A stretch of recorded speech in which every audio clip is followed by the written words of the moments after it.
Hey guys, so in the world of K-pop, there's been a lot of slippery type of news recently that really pings upon this whole concept of reverse viral marketing. How do you use the media for media plays and weaponize it through what they call in Korea reverse viral marketing, which is essentially not a new concept and not a new practice, but it may be new in the sense of how it's being applied in this more digital world.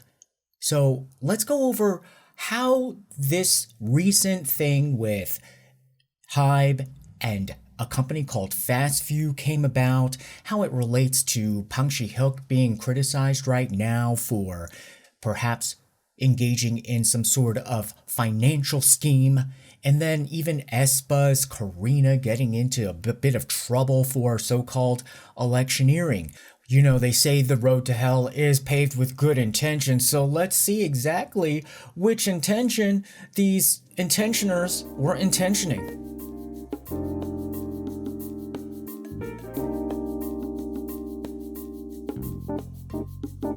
So first of all, what is reverse viral marketing and how does it relate to something you've probably seen already? So reverse viral marketing is essentially to try to create some sort of viral hit that actually takes out your enemy. So if you were the biggest hater in the world and you had an unlimited budget, then reverse viral marketing is something that you'd probably be spending your coins on every day to try to take down the people you don't like. And it's sneaky. And it's meant so that the person paying for it, like the hater paying for it, is never revealed. Now, everybody is accused of doing this. And because it's meant so that you don't really get revealed, it's harder to know whether they did it or not. But has this been, this has been happening even in the old world of PR where they focused more on newspaper articles, so the newspaper reporters and then, TV reports as well.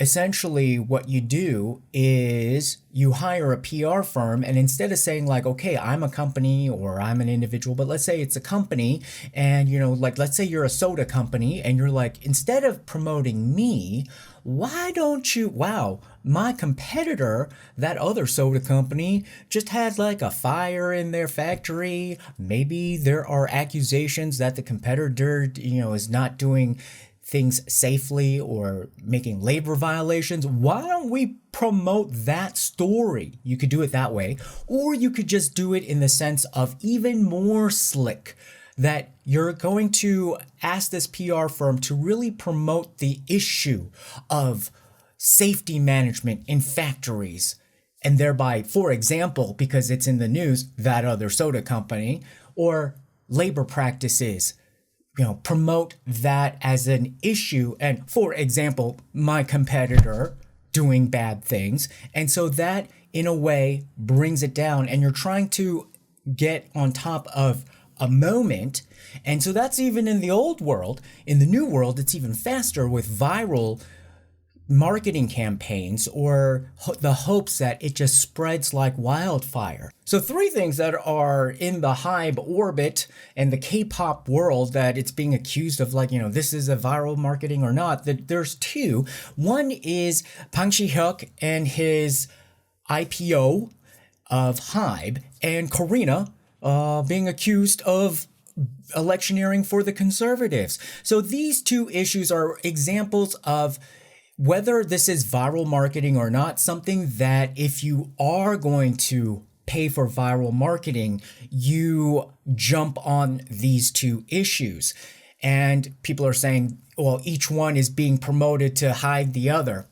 Anyhow, but what has been proven is the 3rd thing we're going to go over, that actually the police, according to their investigation, thinks it's definitely sus.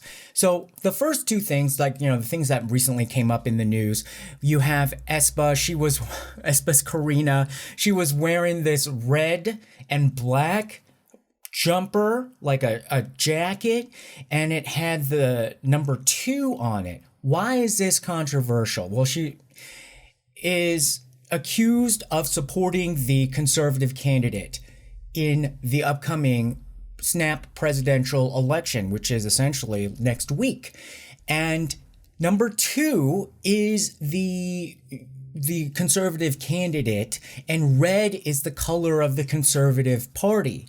And in Korea, like if you're a candidate, you get a number. You get your name, you get your party and the colors, and you get a number. So having the color and the number like this does make it a bit sus.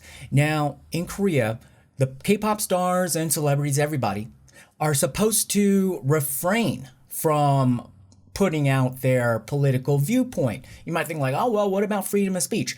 They're definitely free to do it, actually. They're free to do it.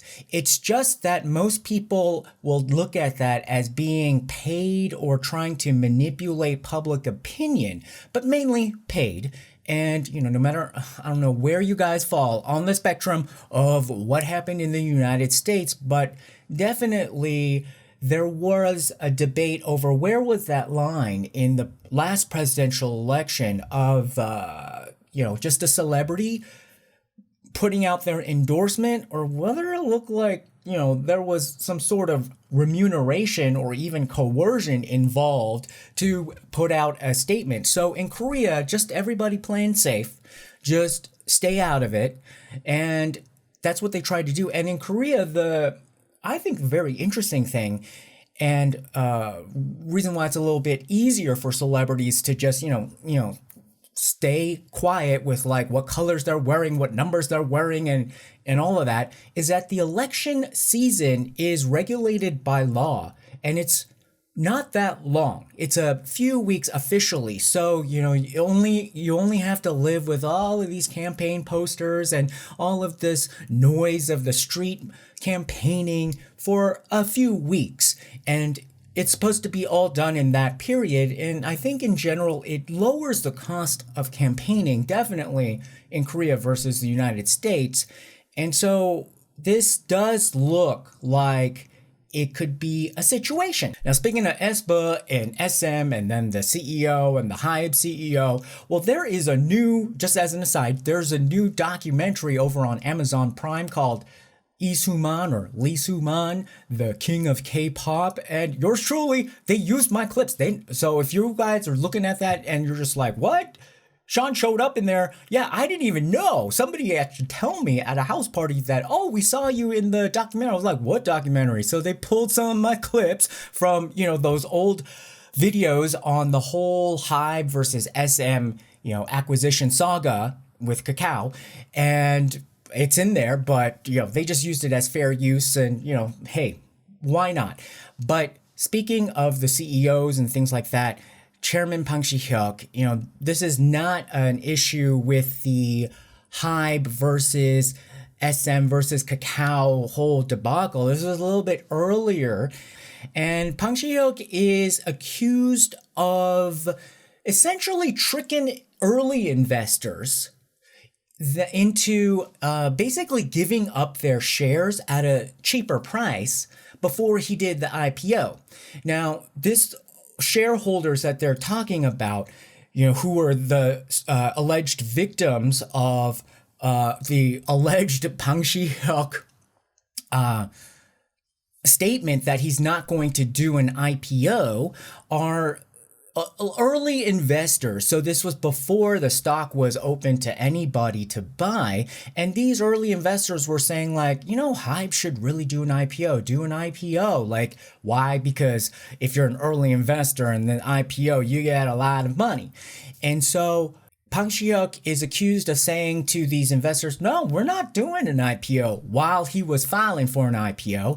And Bang Si-hyuk is accused of saying to these investors, you know what, if you really don't want to hold on to this investment, you can sell it to this private equity fund who will buy your early investment, cash out, get it. But Bang Si-hyuk is being accused of working with this private equity fund and trying to grab up all of the shares of the early investors before the IPO, and then this private equity fund will, have gathered these shares, and then the private equity fund would be the one to get the big jackpot when they do the IPO.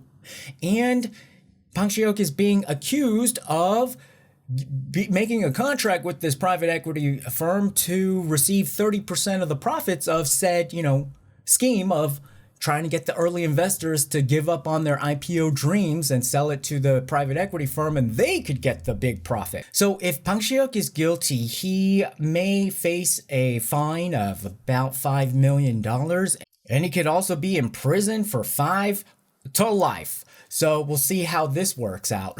Okay, so what's up with this whole FastView viral marketing scandal? Well, FastView is a startup, and they have been charged with reverse viral marketing, essentially defamation on that level of producing and distributing defamatory videos of artists affiliated with HYBE.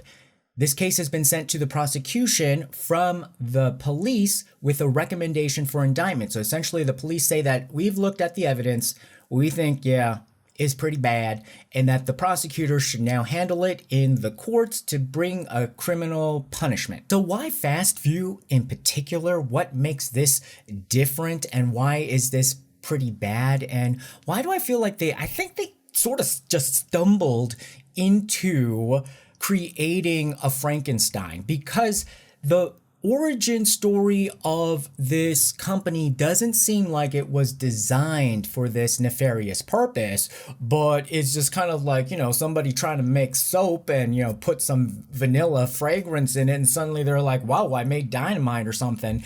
I think that's sort of what happened with this FastView. Why is it called FastView? First of all, because it was started in like a WeWork type of space in Korea called Fast 5, and I guess they just put the Fast and FastView. And this company essentially started off as more of like a viral news agency that wanted to double down on the printed word. Their philosophy in the beginning was saying like, look, we know like it's all about video and stuff now, but people consume the written word like rice, and we want to be able to try to do all of this very popular content. So they started with like 20 or 30 people creating written content, but like the monetization on written content is very low. So they started pivoting, and they did video. They set up YouTube channels for like entertainment, and then they also did what now they're making a lot of money, like about $30 million a year. They essentially created a system that made articles viral, increase the reach. So it's not just on, like, let's say if you're a newspaper, it's not just on your newspaper, but it goes to like 40 or 50 different outlets and apps. And also then you can monetize off of it. What they started, because the platforms, the Naver, which is the Google of Korea, started to do this system where they were responding to all these newspapers and online saying like, Naver, you are stealing all of our ad revenue and we're giving you all of our content for free. Like, how dare you? This sucks. Like, we might walk. And so Naver's created a system where they would promote mainly it was newspapers, and you had to have been a big media company and also broadcasting stations to promote their content out and then share more in the advertising. That was what this startup looked at, and they said, we can do one better. We can not only manage that for big news entities and also individual creators who don't qualify for that, homepage on Naver that would promote different news outlets. We can do one better. And actually, I think what they did was they found a way to use everybody's website, a space in there, which you've probably seen, where it promotes content from other sites. So it's like, if you have a building, you're gonna maybe put billboards of stuff of your products, but then maybe you can reserve a space where you sell out the remaining space for other content, other products from other companies. And so, like, on the website of one newspaper, you might have like some content that is from a different creator, and they do the same thing on theirs, and so everybody is just suddenly spread out all over. Now you can see where this is going, because that creates an environment where you can get massive virality by just having real estate all over the internet and apps. So all of that right now there's nothing wrong with that. Now, where there is now a moral hazard, which I think HYBE is definitely accusing this company of engaging in, and it looks like logically very easy to happen, is if you wanted to spread a particular message, and especially if it wasn't real, like if it was you meant to attack somebody, wouldn't it be amazing if you could use this virality platform to do it, and then, not even care about the money you're making, but you just wanted to get it out onto as many sites as possible? This is what they're accused of. And the thing that makes it a little bit more complicated or worse for this company is that not only do they have that platform, they have their own YouTube channels. So it wasn't like they were just providing the platform, they were also playing, within it as well. And this company is accused of using some YouTube channels, particularly People Box and Taishu, and spreading false information about HYBE and HYBE artists. Why does it seem feasible? Is because that issue that they're saying that happened was, remember, like the whole cult allegation against HYBE and Sserafim and Illit, and then also the Illit scandal over Kalguksu, like the noodles with New Jeans, and you're just like, what is this small little like nothing issue? That's why I think it seems a bit credible, because it's like a nothing issue that was created into something very damaging. So what is this Kalguksu issue? Well, first of all, what is Kalguksu? Kalguksu is a delicious hot noodle dish in Korea. Kal means knife, and guksu means noodle, and so it's made with noodles that you chop up, if you've ever made pasta and then you chopped it up with a knife, and it has a nice broth. Not everybody likes it, but it's a very just a staple dish. They say it's humble, but I've seen, it seems fancy and is not really that cheap anymore, I think. And so the problem was with New Jeans first. So New Jeans sort of got into its own mess with Kalguksu, but I actually think it was, and we've talked about this before, I think it was not fair that New Jeans got so raked over the coals over Kalguksu, which may be its own, reverse viral marketing, from New Jeans haters, but it looked like it was actually organic, like real outrage over Minji not knowing what Kalguksu was. And before I said, that's totally innocent, that I think, she might not have known about Kalguksu, and it was during like a reality show where they have this very popular game that they play with celebrities just so that you can kind of know their personalities. They just say like, okay, here are 3 foods. Which one do you like the best? And so they said kongguksu, which I like the most, which is the soybean noodles, or kalguksu, the knife cut noodles, or bibimbap, which is like in the noodles that it's sort of like bibimbap, but with noodles, sort of.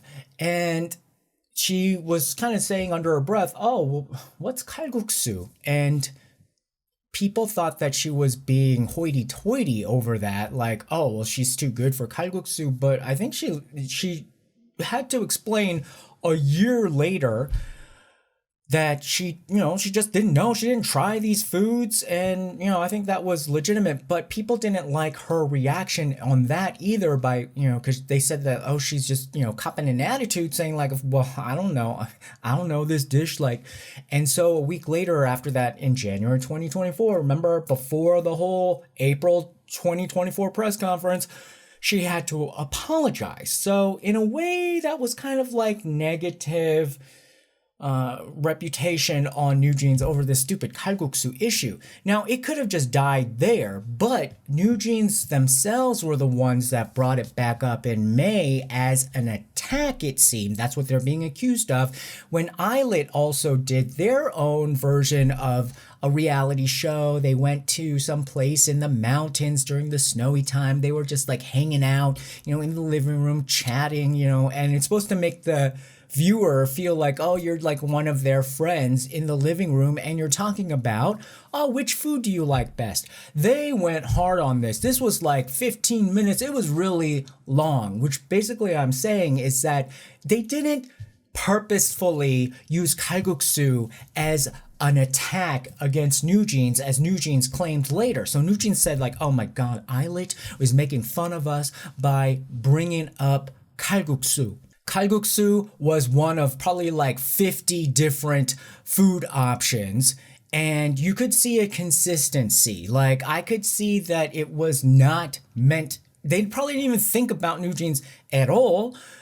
There was a question, a lot of times whether it's kimbap or tteokbokki or kalguksu or jjajangmyeon or gopchang or galbi. So there was only one girl, I think, in Illit who knew her way around a restaurant bill. And so she was just like, oh my God, and she was also like, a carnivore. Like she likes the grilled meat, which is more expensive. And she was just saying like, hey guys, like, how can you choose, how can you not choose like, this kind of like delicious grilled meats? And so she was consistent of like, she was just like, wow, it's a privilege to eat those things. So it didn't come off as like hoity-toity at all.